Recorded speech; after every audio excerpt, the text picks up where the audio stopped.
நடைமுறை இருக்கு. பெண் பிள்ளைகளை கல்லூரிக்கு போகும்போது படிக்கும்போது பார்த்து போயிட்டு வாப்பா அப்படின்னு இருக்குல்ல.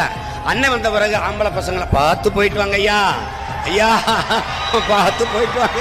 பெண் பிள்ளைகளை நீ நினைப்பதும் தொடுவதும் நடந்தால் நீ உயிரோடு இருக்க மாட்டாய் என்கிற நிலையை உருவாக்க.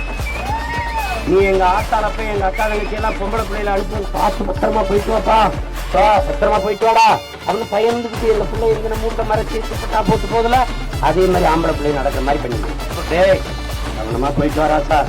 நம்மள பிள்ளை நேசிச்சு பாத்துறாப்பா, நல்லா இருப்பாதப்பா.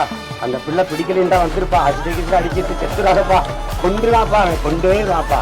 அப்பா பிள்ளைய தொட்டுட்டேன்னு வச்சுக்க, கொன்னுட்டேன்னு வச்சுக்க, எந்த கொம்பாதி கொண்டாலும் தூக்கிட்டு வந்து இந்த பிள்ளைய அடக்கம் பண்றதுக்குள்ள அவனை கொன்னு புதைச்சிட்டு தான் அடக்கம் பண்ணுவேன். நிக்க வச்சு சொல்லி சுடுவேன். நீங்க வாட்டுக்கு இந்த ராத்திரியில தனியா போங்க, எவனா தொட்டானா